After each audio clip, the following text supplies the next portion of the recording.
Hello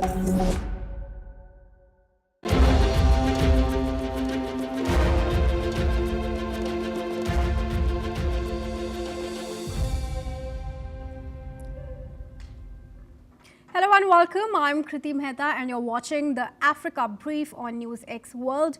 Let's take a look at the top stories this hour. G20 has kicked off in South Africa today without presence of US President Donald Trump. Now shifting the focus to other world leaders from BRICS, including Indian Prime Minister Narendra Modi and many leaders holding bilateral discussions simultaneously. Gunmen in Niger State in Nigeria kidnapped 315 people, including 215 students and 12 teachers, marking the largest mass abduction since the 2024 Kaduna kidnapping of over 200 students. The Christian Association of Nigeria confirmed the attack amid rising security pressure, as US President warned of fast military action if Nigeria fails to stop violence against Christians. Suspected Boko Haram militants ambushed local security volunteers in Borno State in Nigeria, killing 10 people, including 9 CJTF members and a farmer near Warabi in Gwaza district. The attack, confirmed by police and local commanders, comes a week after an army brigadier general was killed by ISWAP, underscoring surging violence in the region. Chinese Premier Li Qiang has told South African President Cyril Ramaphosa in Johannesburg that China is ready to build trust and expand strategic cooperation. This comes as Li, who is attending the G20 summit, said China will align its new 15th five-year plan with South Africa's 10-point economic plan and push for the early implementation of zero tariff treatment. US President Donald Trump announced the immediate termination of temporary protected status for Somalis in Minnesota, ending a program in place since 1991 and affecting 705 Somali-born TPS holders nationwide. The move follows Trump's broader rollback of TPS for countries including Haiti, Venezuela, and Nicaragua. The UAE welcomed President Donald Trump's call for an immediate and unconditional ceasefire in Sudan's ongoing two-year civil war, praising his efforts to end attacks on civilians and restore stability. UAE's Foreign Minister Sheikh Abdullah bin Zayed voiced support during a call with Marco Rubio. Washington State reported the first ever human death from the rare H5N5 bird flu strain involving an older adult from Grays Harbor County with underlying conditions and exposure to infected backyard poultry. While health officials have stressed that the public risk remains low, with no evidence of human-to-human transmission and no other positive cases identified. Qatari Emir Sheikh Tamim bin Hamad Al Thani visited the DRC to meet President Felix Tshisekedi days after Kinshasa and the Rwanda-backed M23 rebels signed a new framework peace agreement. Qatar, which opened its Kinshasa mission in May 2025, was praised for its mediation as M23's seizure and humanitarian crisis continue.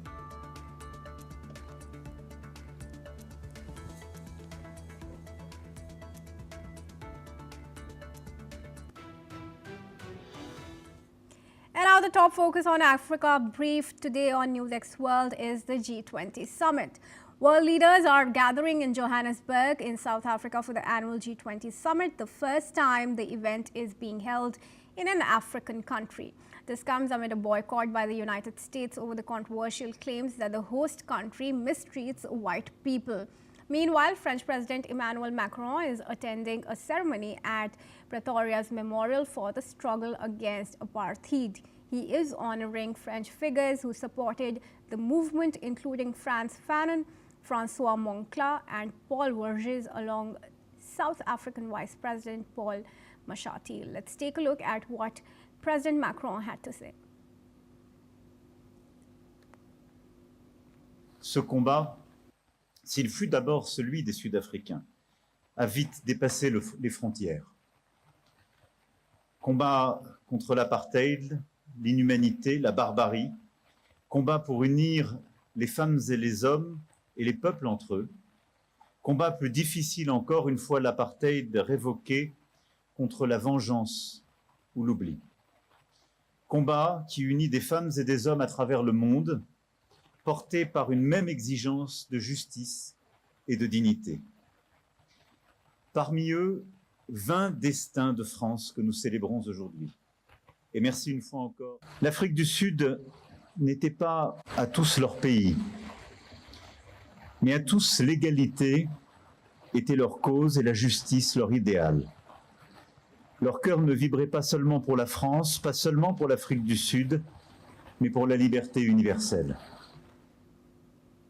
And the British Prime Minister Keir Starmer also addressed the Global Fund Pledge event in Santon, where he welcomed the fund's commitment to reform, emphasizing the strengthening of national health systems and keeping communities at the heart of global health efforts. He also affirmed UK's intention to work more closely with multilateral partners like Gavi and regional bodies such as the African Union. Let's hear what Prime Minister Keir Starmer had to say. Health systems have become fragmented. So I really welcome the Global Fund's commitment to reform, putting countries back in the lead, strengthening national health systems, keeping communities at its heart, and working ever more closely with multilateral partners like Gavi and key regional bodies like the African Union. And now we're welcoming Dr. Charles Sinkala, who is an international relations expert, joining us live from Johannesburg on this bulletin. A very warm welcome to you, Mr. Sinkala. Thanks for having me. And now let's speak about the broader agenda of this year's G20 and the significance that it has, given that it's the first one that's being held in an African country first. Well, it's quite significant in the sense that Africa must be recognized as a participant in terms of the global economies, and notwithstanding the fact that Africa produces quite a number of raw materials. And I think in the sense of industrialization to create employment in the African continent, that has to be mediated between both parties, the West, the East, and as well as the global North. Sure. Well, I requested to stay on with us. We have some live visuals coming in from the G20 summit. Let's take a look. As president of the G20, South Africa has, throughout the past year, through its stewardship of some 130 meetings in various parts of South Africa, in other countries on the African continent, and beyond our shores, including at the United Nations, we have sought to undertake this task with care, with dignity, and with diligence. We have sought at all times to preserve the integrity and the stature of the G20.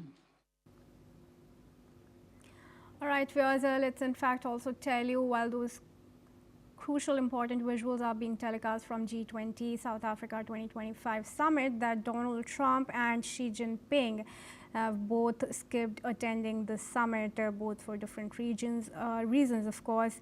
But let's bring back our expert, Charles Sinkala, into the discussion here. Charles, you were speaking about the significance of the summit being held in South Africa and the first time in an African country.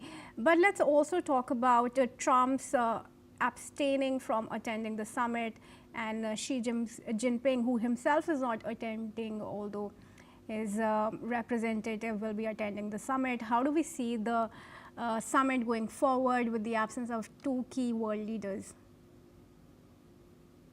I can speak on President Jinping of China. I think he could have an excuse that may be understandable.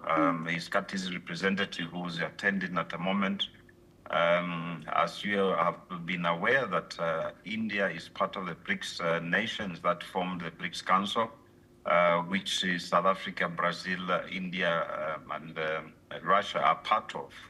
And I think they are very strong supporters in terms of South Africa's foreign policies and the industrialization of their economies. For the latter, President Trump, it's a sense of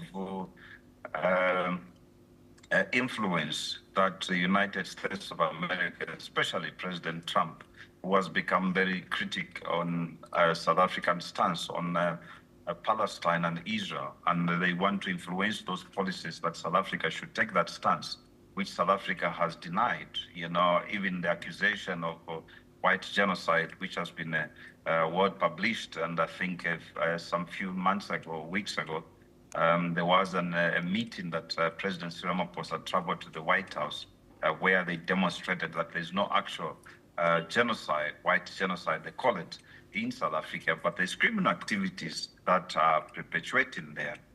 But, you know, yes, United States of America can be viewed as a country or nation that is very influential in terms of the global agenda. But, you know, their absence there, yes, it could have been better that they form part of the G20 summit in South Africa.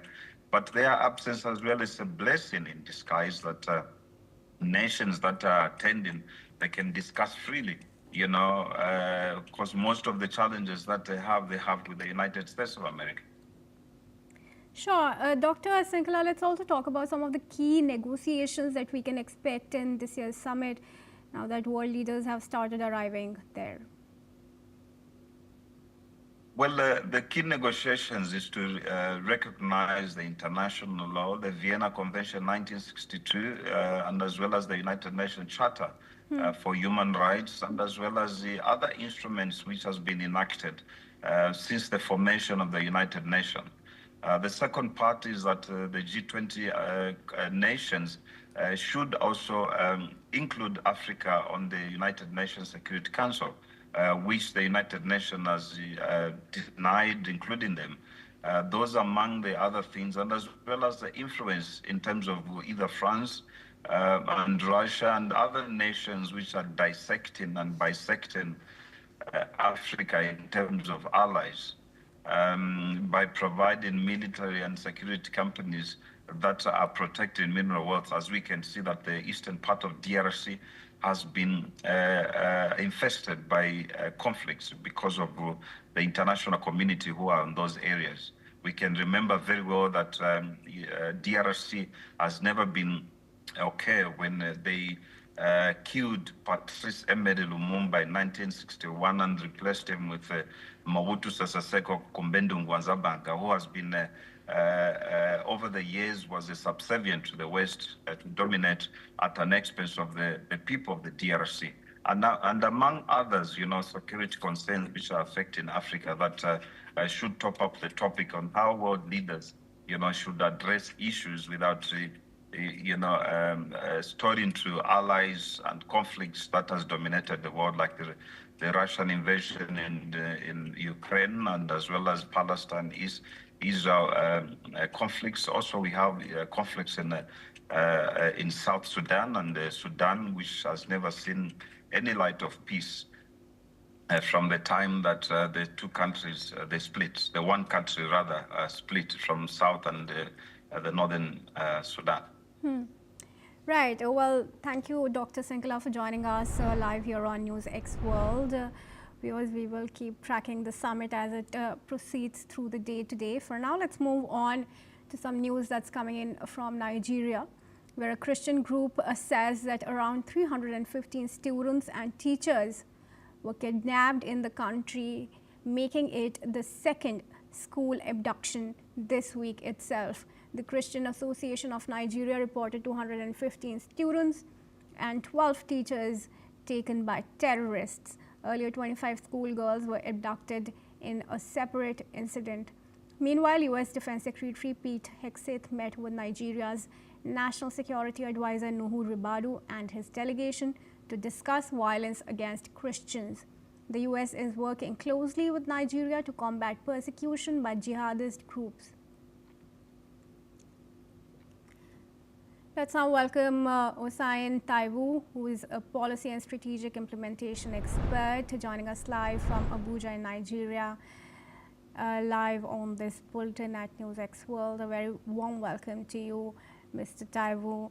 Now, these abductions are being reported for the second time this week in Nigeria, and also coming in as Trump has skipped the G20 summit in Africa, citing violence against and persecution of white minorities. How does this play out in the larger geopolitical context? Thank you for having me once again. It's so sad that my dear country, Nigeria, is actually facing this kind of insecurity tragedy in this current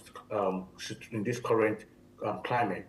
It is also very sad that this situation is no longer seen as just a tragedy, but as a state of insecurity that has not just been just on security basis, but as a tool of political and economic variation for power emancipation by some criminal elements in the country. Having said that, it's so sad that over 227 pupils and teachers have been abducted in the country in the past 1 week, from Niger to Kebbi, from Kebbi to Kwara, from Kwara to Zamfara. These are situations that put Nigeria in a very critical state and a very alarming situation that depicts that something is wrong in our security architecture currently. Having said that, it is very critical to say that this is not just an insecurity situation, but it's now more of like a political tool of terrorism and also weaponizing insecurity. And I will state clearly from the words of the current Senate President, Senator Odu, not President, pardon me, a current sitting senator in Nigeria, Senator Odu Zakalu, who said that some members of the Nigerian political class are fueling the Boko Haram to destabilize the current president, Bola Ahmed Tinubu administration. And this is a very critical situation today. And not only that, we have governors who have also raised their voices around this insecurity situation, like Governor Babagana Zulu of Borno State, who said that who have alleged that explosive allegations have been made all by the military, the Nigerian military, and some political class who have leaked intelligence to the Boko Haram. This is very sad and very, very critical in this current situation today.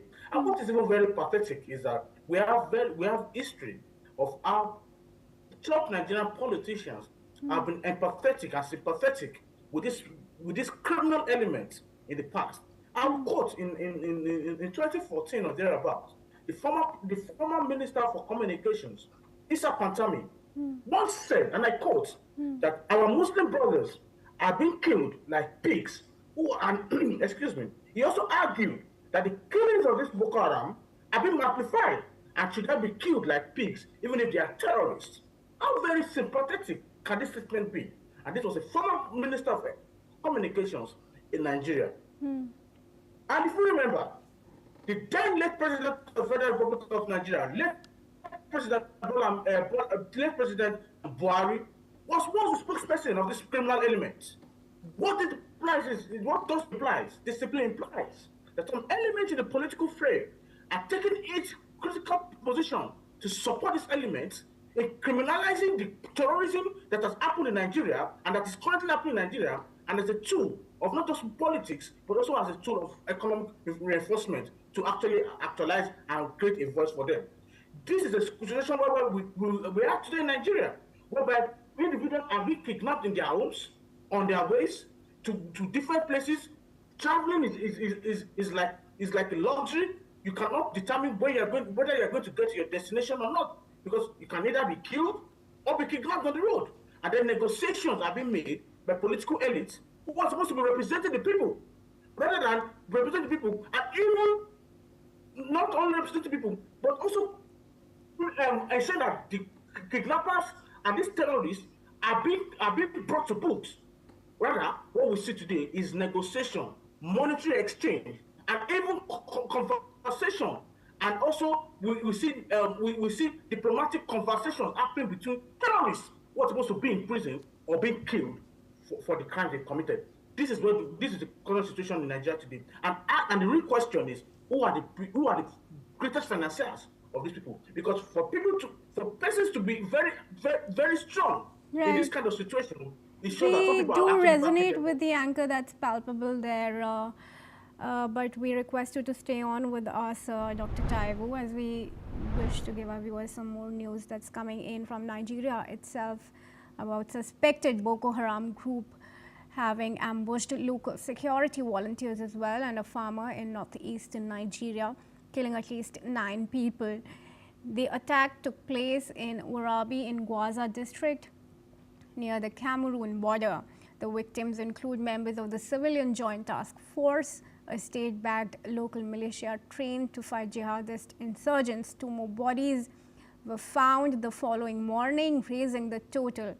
8 volunteers remain missing. This comes a week after a Nigerian brigadier general was killed in an ambush by Islamic State West Africa province fighters.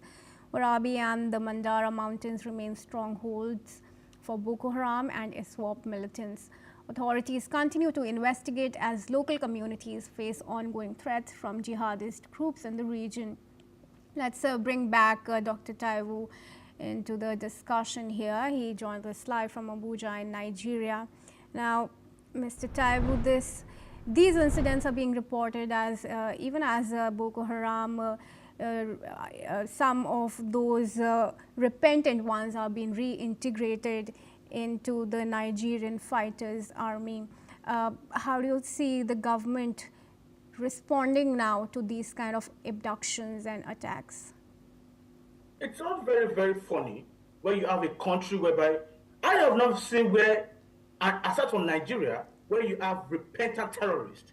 I've never heard where a country will decide who repent when the only place of repentance should be with the Lord, which is God.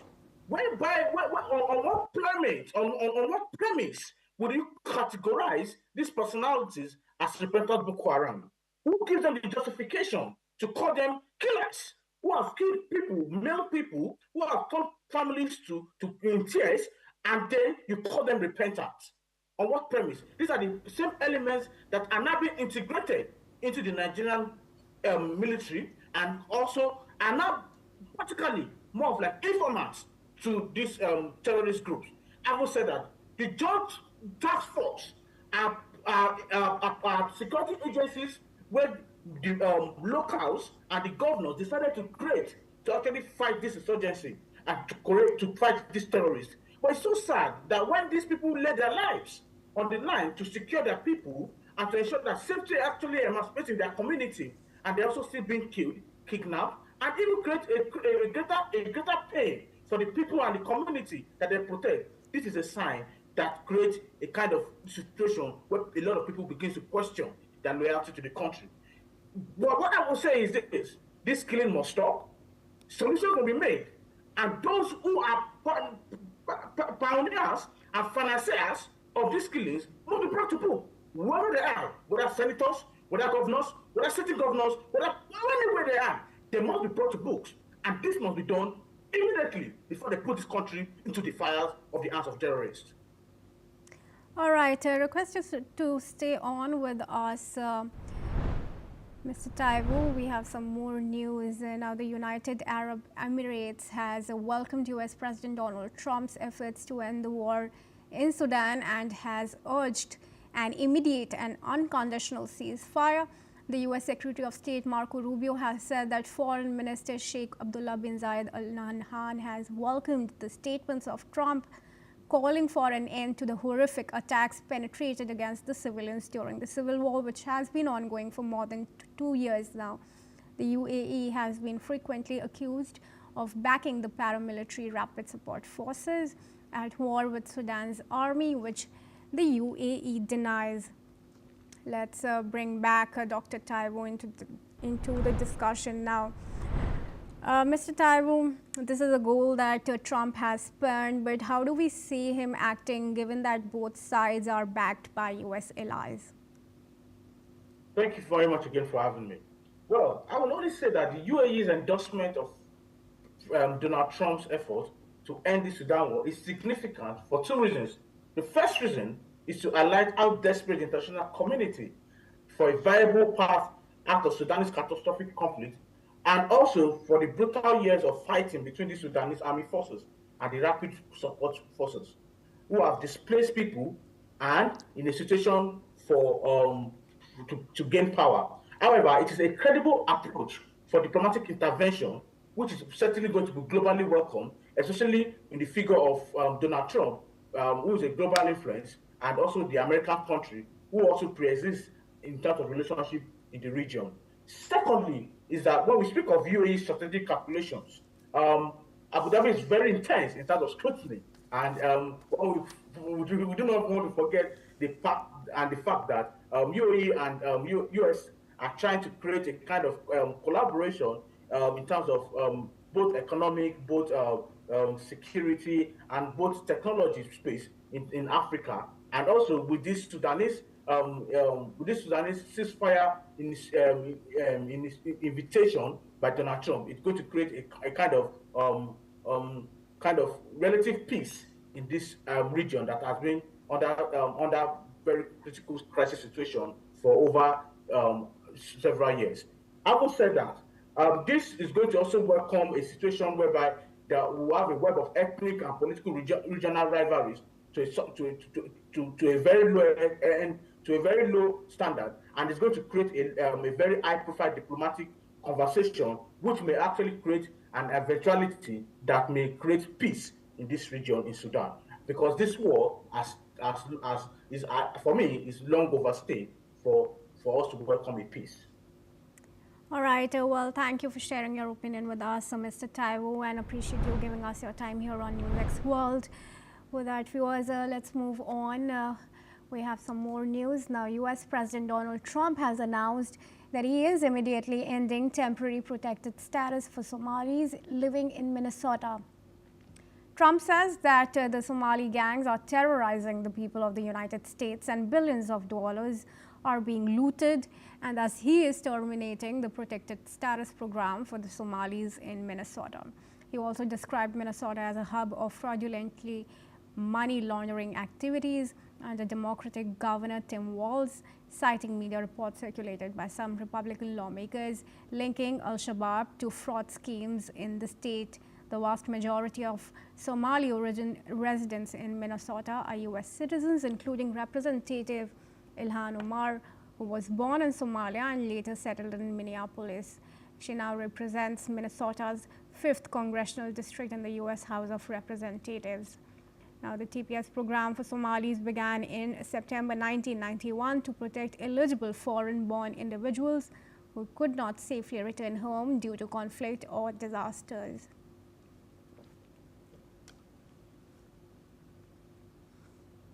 And that's a wrap on Africa Brief, but keep watching NewsX World for more news updates from around the world.